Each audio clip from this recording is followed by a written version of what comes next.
Stellenbosh knock out the current holders of the NEDBANK Cup in the round of 16, beating Kaizer Chiefs 2-1 to advance to the last 16 of the NEDBANK Cup.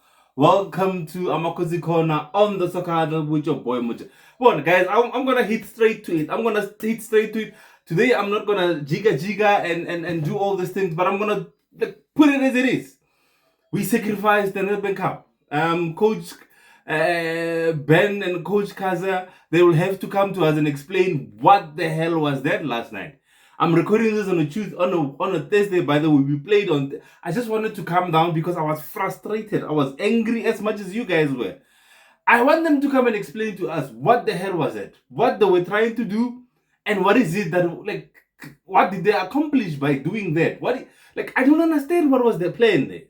You look at the lineup. When the lineup came, I was like, what? And I spoke to Sbai and he's like, Mojere, you see now, how actually it's Man United. They are following us. I was like, H. I mean, guys, you playing Stellenbosh. A cup that has given us statue again. Air feelings read to the NEDBANK Cup that we haven't won a title in 10 years. And this was the first cup. You sacrifice it by playing 5 defenders.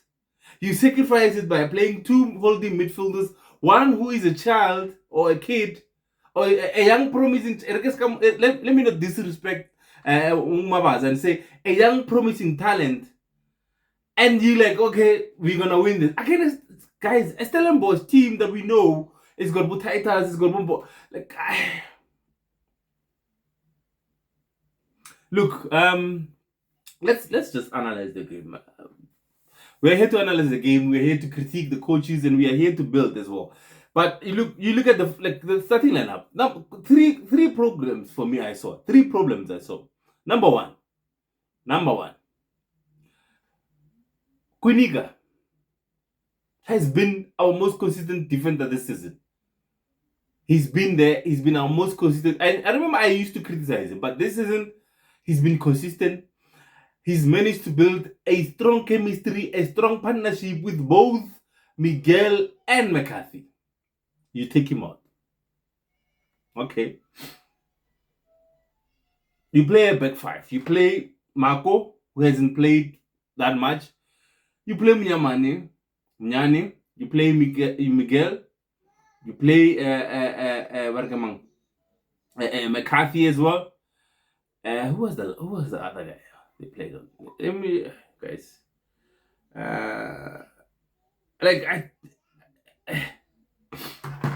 Okay, we'll go back to the defense. You go to the midfield. Last week we saw against Magates, it didn't work. When you played in Ndlovu Alawande, it didn't play. You look at Omaboy, just came from winning a man of the match, just came from 2 impressive games. You bench him. Lilepo scored in both our wins, 2 games in a row. You bench him.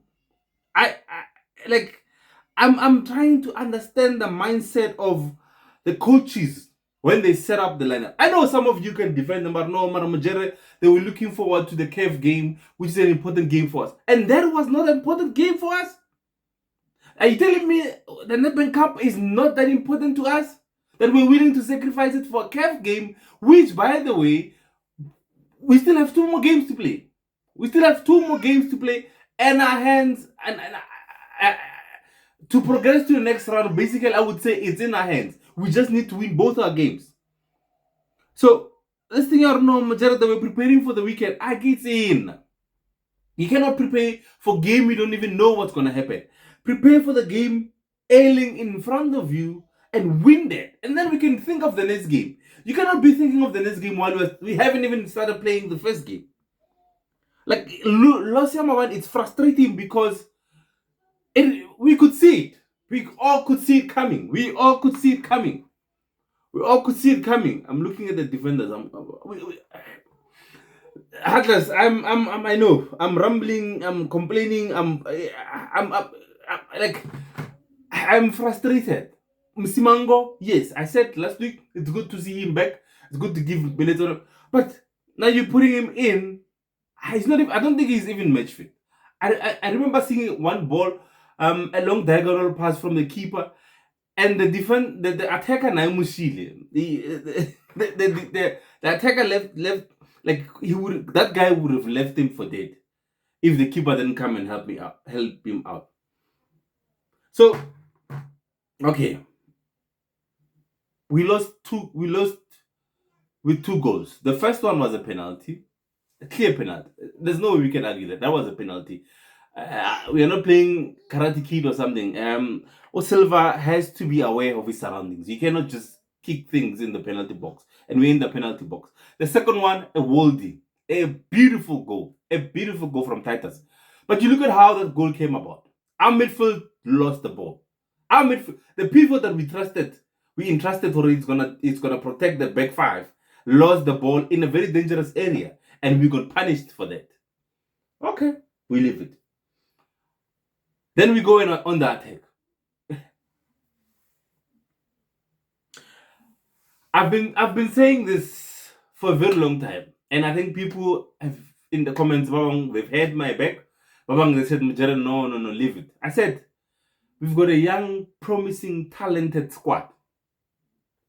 But for me to win leagues, for me to win CAFs, I think, it's just my opinion, we lack experience. We need a balance between experience and young talent.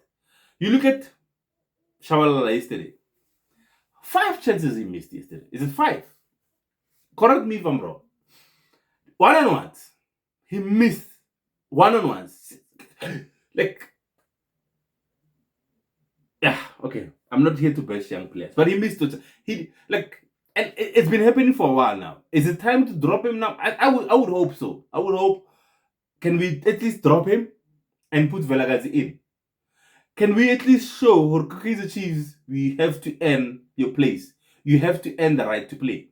Because SHABALALA has been absent in matches for a very long time now. I remember I said in this very same chair last week, and I spoke on SHABALALA. It's either we are playing him out of position or he's out of form. One of the two. And again, as a coach, to protect your players from us fans, from the media, from everyone, you drop them and you tell them, you know what, I need you to work on your game, work on your finishing, and I'm going to put you back in. Because now I'm taking you off the spotlight. Not just because I can bash or I don't think you've got the quality, but because I'm trying to protect you. I know you've got the quality. And we all know that Mdu has got the quality. But sometimes put him on the bench. Put him on the bench, put other players in. Because those chances he missed yesterday, you guys, Silva is a workhorse. You know, you can say anything you want to say about Silva, but Silva is a workhorse. And I loved what he did yesterday. During the game, if you look at interactions, the whole game, he was always encouraging him. And that is the sort of leadership that I'm talking about. He was always encouraging him.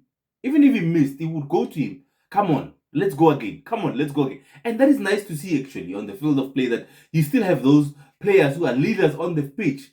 Whereas these days, most of the time, is the coaches from the stands who have to do the leadering, who have to do the mentoring. But you have a player that sees a young player that has talent. Instead of saying, oh, no, you should have passed him, he said, no, Chief, we go again. We go. And I love that about that. And let's go to the second half. Second half, they made changes. I would give them. That's a positive. I would give it to them. That's the point in my book that you saw it was not working. You made changes. And I think when we had that conversation between Nabi and the two coaches, Uben, KAZE, Cedric, I said, what I loved about them is that when things don't work, they don't wait for another 5-10 minutes. They make changes immediately. So I love that about them. And second half, we came back and we wanted to win. You could see that we wanted to go.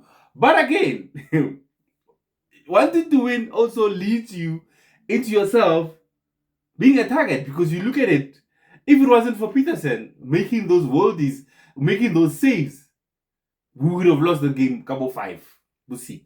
Because you look at second half, it was Peterson against Stellenbosh. Yes, we went and we tried to score. We hit the poles. We tried, we attacked, but we couldn't get the finishing touch. But you look at Peterson, he made about 4 crucial saves in the second half, which kept us in the game. Because we were so open, because we had to send everyone up front to go and look for that goal that we were looking for, to go look for a chance, to create chances, maybe we can win. Chiefs, I said in my preview, we're going to win 1-0. Chiefs did what they were doing all this time. They scored that one goal. I was listening to someone, he said, Chiefs, this is it, the whole of the season. They've only scored more than 1 goal in 3 matches. They only scored more than 1 goal in 3 matches. The whole season. What does that tell you about Chiefs? We've got a problem of scoring. Mudu Chabalala missed those misses to Mudu Chabalala. It was not those misses to Mudu Chabalala. I think it sums up the whole season of Kaizer Chiefs of players having chances and missing them. And I think we need to sort that out. If we need to win cups again, if we need to win leagues again, we need to sort that out. If we need to compete in Africa again, we need to sort that out. Let me know what you think of the results. We are out of the NEDBANK Cup now. It's league, it's KEV. How far can we go in the league and how far can we go in the KEV? I remember, just share and like. Until we meet again, I'm a Kozi, I'm a